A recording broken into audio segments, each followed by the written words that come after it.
Sebelum nonton jangan lupa tekan tombol like-nya, biar Mimin tambah semangat uploadnya, dan juga jangan lupa intip keranjang jualan Mimin siapa tahu ada yang tertarik. Selamat menonton. Kalau bukan karena bantuan satpam kantor, entah apa yang akan terjadi pada Farel diserbu geng gibah yang kecepatan mulutnya sama dengan motor Valentino Rossi. Wajah pria itu masih saja pucat, meski aku sudah memberinya minuman segar. Dia berkali-kali mengusap wajah sembari mengucap istighfar. Sepertinya tadi adalah hal yang paling mencekam seumur hidupnya. Mereka lebih nakutin daripada kuntilanak, sih. Cuma bawain kamu bunga aja, aku dibilang tukang bunga. Untung aku nggak bawain kamu bakso, bisa-bisa aku dibilang tukang bakso. Farel menepuk keningnya dan aku masih saja tertawa jika mengingat kejadian tadi. Mungkin saking terpesonanya lihat wajah Farel, Bu Nina menarik paksa pria itu untuk berfoto bersamanya. Bentar lagi kamu viral, tadi udah banyak fans yang minta foto, kan? Aku tertawa lagi. Mantan tetangga kamu emang ajaib, kamu, kok, bisa tahan sama mereka, sih? Tanya Farel setelah ketegangannya memudar. Jadikan segala sesuatu itu hiburan, kalau kamu anggap serius nanti jadi beban. Aku nggak kenal sama yang namanya Feby, tapi kenapa mereka bilang aku calon suaminya? Farel meneguk lagi minumannya, pria ini benar-benar tegang, sikap santainya mendadak hilang. Besok lusa kamu datang ke rumah, nanti bakal aku kenalin sama calon istri kamu itu. What? Aku tergelak melihat ekspresi di wajahnya. Kamu aja yang jadi calon istri aku. Hus, aku janda. Aku bujang. Nah itu, coba kenapa bujang mau sama janda? Nah itu, coba kamu tanya sama Tuhan kenapa aku jatuh cinta sama janda? Lagi-lagi dia membalikkan ucapanku. Kamu itu baru kenal aku, nggak masuk akal, bisa langsung jatuh cinta. Kita itu udah kenal lama, cuma kamunya yang nggak sadar. Maksud kamu? Aku berteman sama Rizal dari awal masuk kuliah, pernah 2 kali datang ke rumahnya di desa dan ketemu kamu gadis cuek yang rambutnya suka dikepang 2. Kamu rajin masak dan setiap makan di sana aku ketagihan. Aku tertegun mengingat siapa-siapa aja teman Bang Rizal yang dulu suka datang ke rumahku di desa. Kejadian itu sudah lama berlalu, saat aku masih berusia 15 tahun dan duduk di bangku sekolah menengah pertama. Kita nggak pernah ngobrol, tapi aku suka memperhatikan kamu yang telaten ngurus ayah. Sayangnya kamu judes, boro-boro ngelirik wajah aku, disapa hai aja buang muka. Raut wajahku berubah warna.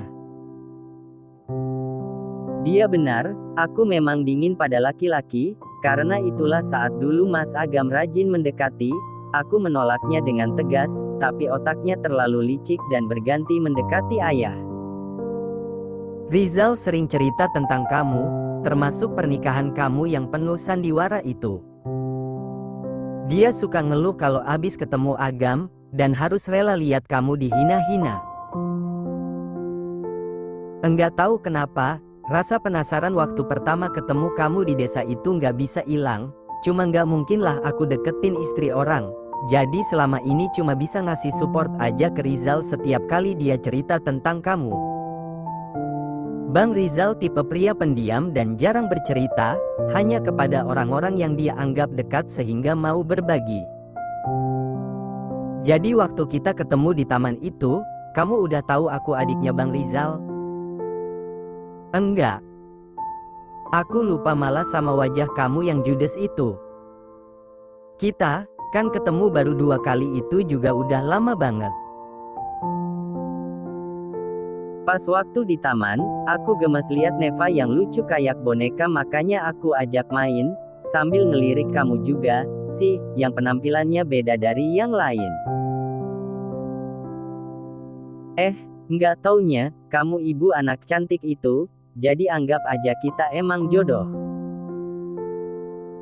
Farel menyeringai membuat aku tersedak. Jangan grogi, tenang aja, nggak bakal aku lamar besok kok. Ish, kamu pede banget. Bukan pede, ini namanya usaha sambil berdoa, Zi. Kamu aminin aja, ya. Aku hanya tersenyum belum berani menjawab. Meskipun saat bersama dengan pria ini, hidupku berwarna jadi penuh tawa dengan ucapannya yang asal tapi mengesankan. Emang waktu di taman, aku jelek banget, ya? Tanyaku dengan wajah sedih. Bukan jelek, tapi kamu natural, tanpa make up, baju ala orang kampung, sendal jepit, tapi cantik. Kamu beda dari yang lain, aku suka lihat wajah kamu yang polos. Mungkin karena udah bosen lihat wajah topeng yang bertebaran di mana-mana. Aku tertunduk malu, ternyata menjadi upik abu tak seburuk yang aku bayangkan. Karena seseorang yang tulus mencintai kamu apa adanya bukan ada apanya. Namun, bagiku, semua yang orang lain bilang tak mungkin, bisa menjadi kenyataan. Hidupku seolah bagai cerita dalam dongeng Cinderella dan bisa jadi kelak akan ada pangeran tampan yang menjemputku dengan kereta kuda. Aku harap kamu nggak lagi dingin, mau memberi kesempatan untuk aku mengenalmu lebih dekat.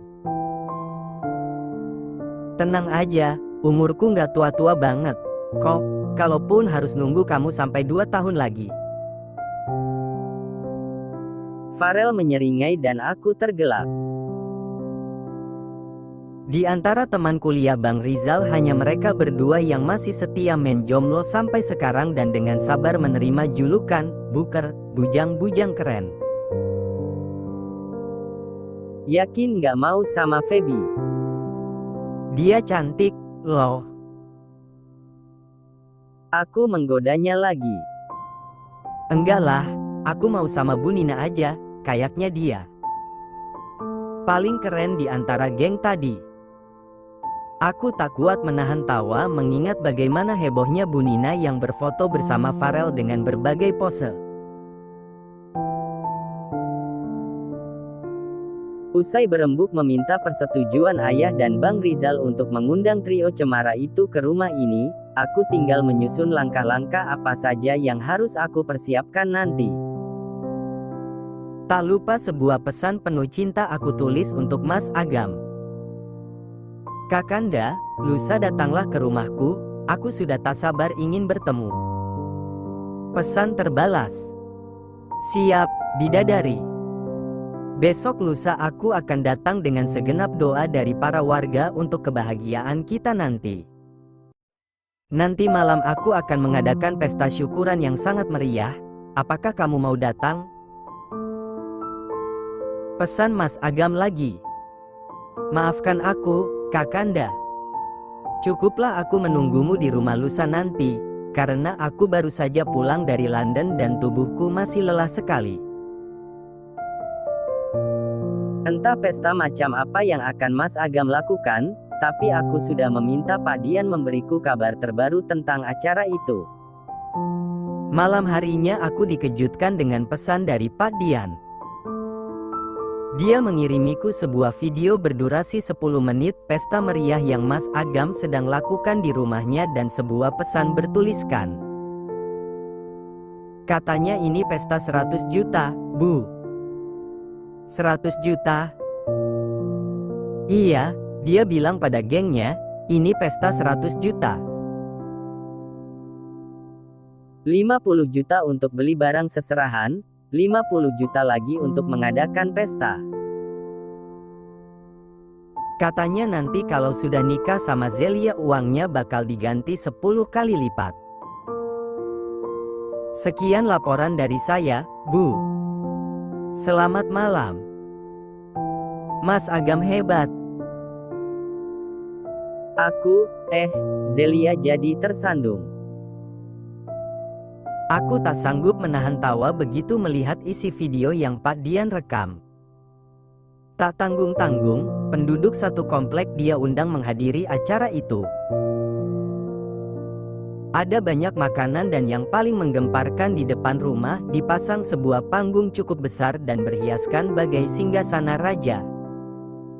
Di sana duduk Mas Agam yang mengenakan seragam kebanggaan bersanding dengan Bu Yuni yang mengenakan kebaya. Mereka bak raja dan ratu komplek.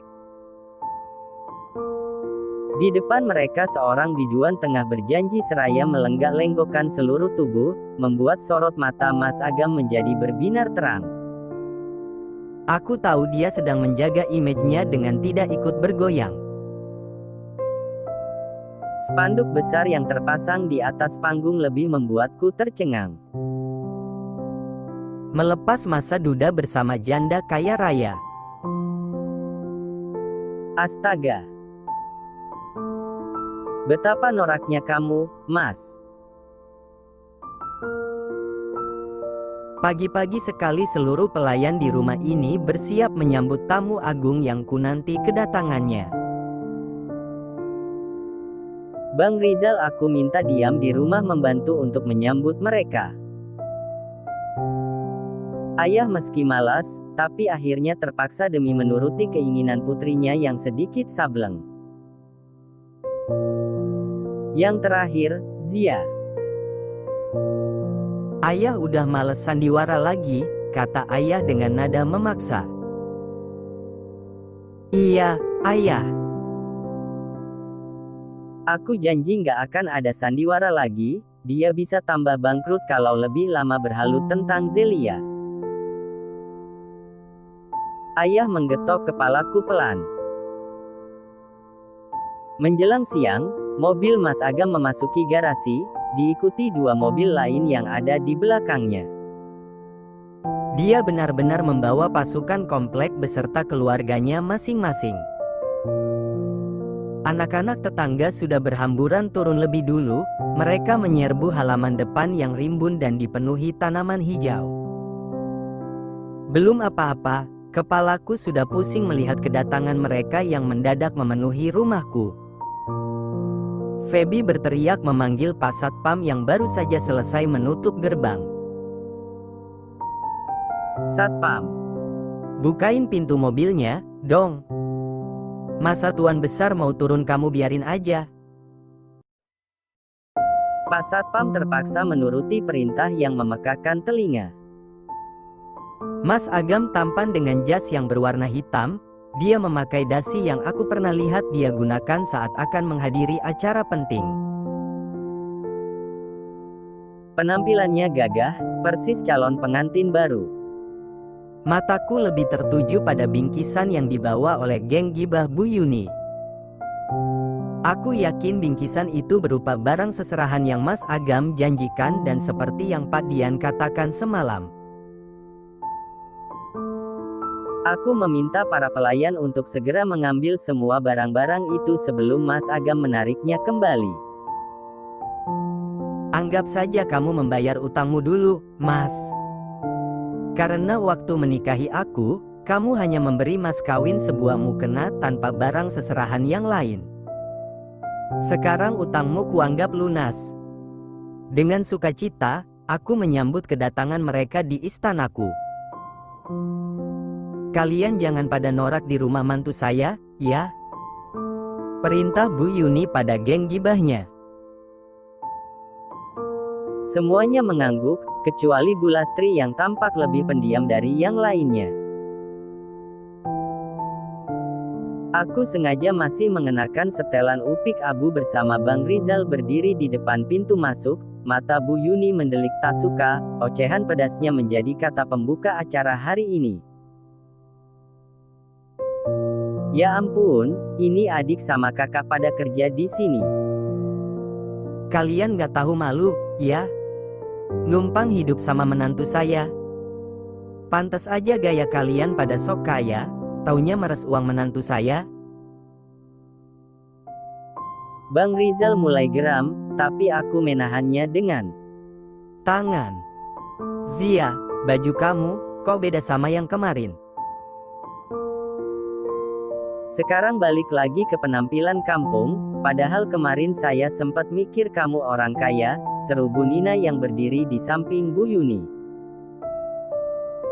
Kan, udah saya bilang, dia itu pakai baju bagus dapat nyolong dari menantu saya. Nah, buktinya mantu saya udah pulang, dia balik lagi pakai baju yang jelek. Iya, bener dia dapat nyolong berarti kemarin. Tahu gitu ngapain juga saya puji cantik. Bu Lastri datang menghampiri, dia mencium tanganku dan itu membuatku risih. Ibu, jangan cium tangan saya, harusnya yang lebih muda mencium tangan yang lebih tua. Aku mengambil lagi tanganku yang dia ambil. Maafin saya sering gibahin kamu Zia. Saya kapok, janji nggak bakal gibahin kamu lagi, saya mau gibahin orang lain aja. Maafin saya, ya. Bu Yuni menepuk pundak Bu Lastri yang membungkuk. Ngapain kamu cium tangan babu? Kalau mau cium tangan saya, nanti Agam nikah sama Zelia, suami kamu saya kasih kerjaan. Suami saya udah dapat kerjaan, Bu Yuni, dari Zia, makanya saya berterima kasih sama dia. Hah? Dari Zia? Jadi apa? Babu juga? Di mana? Bu Yuni memberondong Bu Lastri dengan pertanyaannya. Bukan, Bu.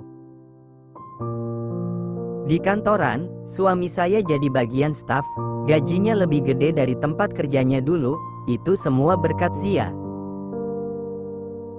Bu Yuni dan Mas Agam saling berpandangan bingung. Sebelum acara curhatnya membeberkan jati diriku, lebih baik acara pertemuan ini segera aku mulai. Silahkan masuk dulu ibu-ibu, nanti dilanjut lagi gibahnya di dalam, yuk, mari. Dengan santai aku mempersilahkan mereka masuk. Mas Agam berjalan melewati aku, dengan senyumnya yang menyebalkan dia berbisik, kamu jangan nyesel sama cemburu, ya. Karena setelah aku menikah dengan Zelia, kamu bakalan bertemu aku lagi. Aku nggak nyesel, Mas. Jangan-jangan nanti malah kamu yang nyesel pisah sama aku.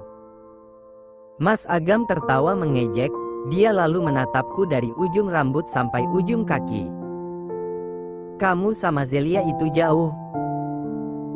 Dia itu kayak bidadari, jadi cocok sama aku yang ganteng dan mapan.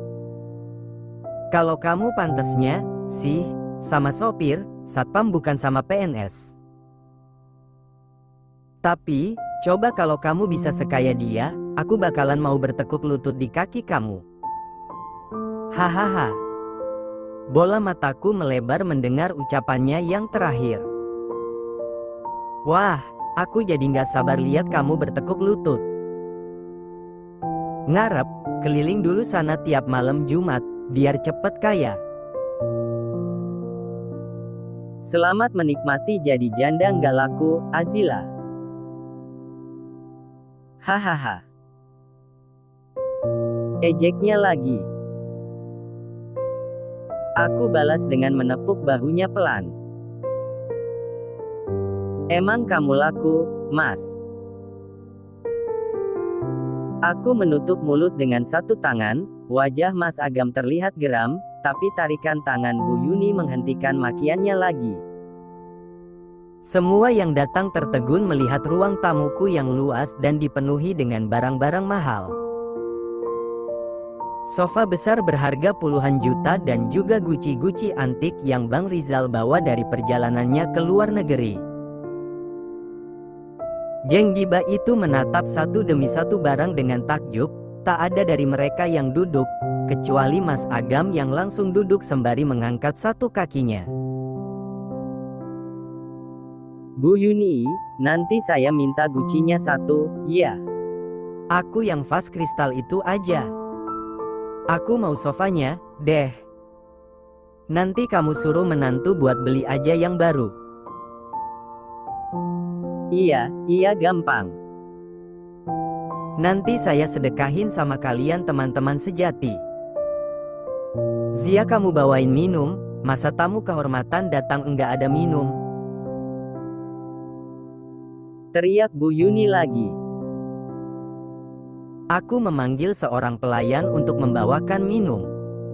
Hari gini aneh, ya. Ada babu nyuruh babu lagi, sindir Feby yang sibuk memotret tiap sudut rumah. Zelianya mana? Cepat panggilin, ibu mertua udah datang, nantunya belum muncul. Sabar, Bu. Nyonya Zelia keluar nanti. Mereka saling berebutan tempat duduk, kecuali satu sofa single yang paling besar dan itu khusus untuk ayah. Semuanya boleh duduk di mana aja, kecuali kursi itu, ya. Aku mengingatkan pada mereka yang tengah sibuk berdecak kagum akan isi rumahku. Emang kenapa kursi itu? Tanya Bu Yuni. Itu kursi raja, jadi cuma raja yang boleh duduk di sana, kataku yang dibalas anggukan mereka. Ayah masuk ke ruang tamu ditemani oleh Bang Rizal. Semua orang kaget melihat kedatangan ayah yang langsung duduk di sofa paling besar di ruangan ini.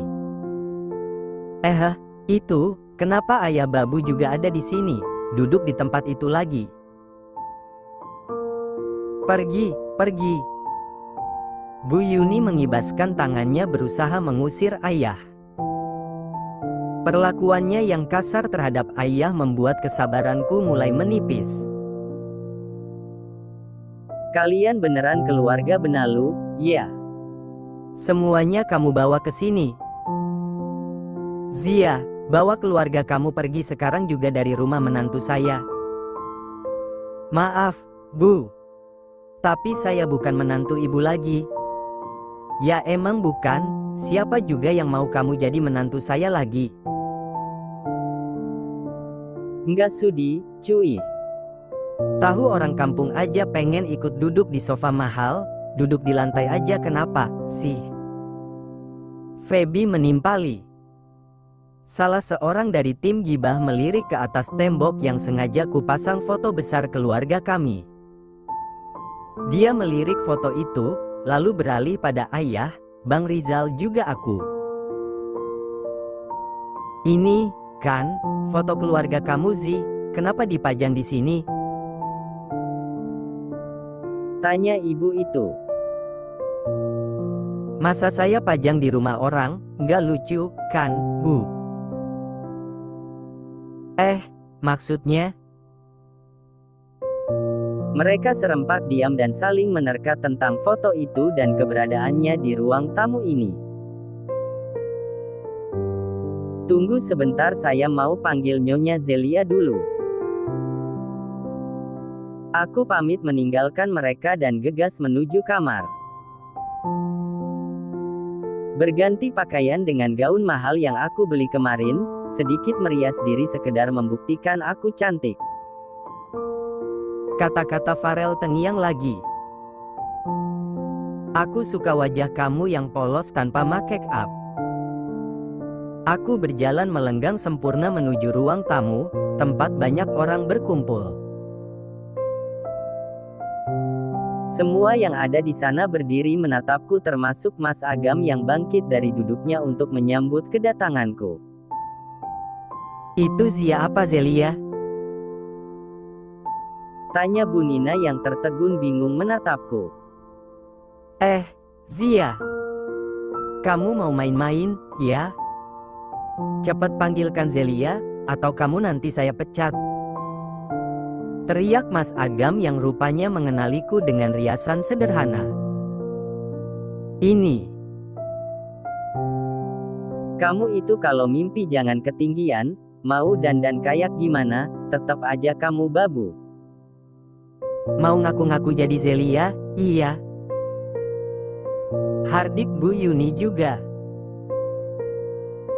Cukup. Kalian tidak boleh lagi menghina adik saya. Teriak Bang Rizal membelaku. Kalian keluarga benalu nggak tahu diri, cepat mana Zelia, calon istri saya, mana dia, mana? Ini aku Zelia, Kakanda.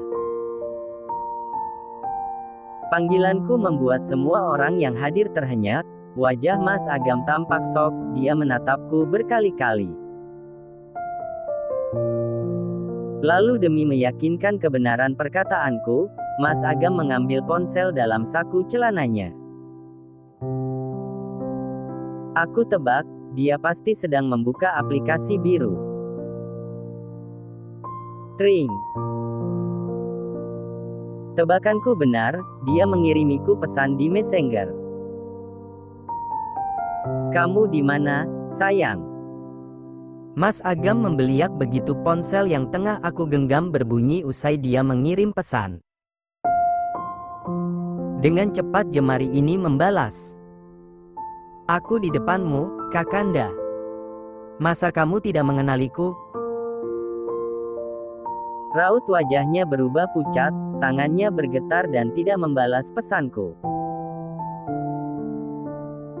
Sepertinya dia berpindah mencari akunku, jarinya terlihat men-scroll lagi beranda Facebook, kemudian matanya tertumbuk pada postingan yang baru kuunggah 5 menit yang lalu. 2 buah foto berbeda waktu. Foto pertama yang baru kuambil di kamar tadi saat sedang mengenakan pakaian ini dan satu lagi foto yang pernah kukirim pada Feby tempo hari, dengan caption bertuliskan Zelia Harinisa atau nama lain dari Azila Hairunisa, nama yang hampir mirip bukan?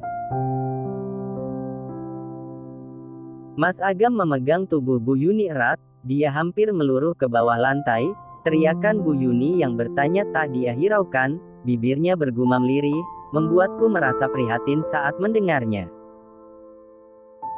100 juta. 20 juta.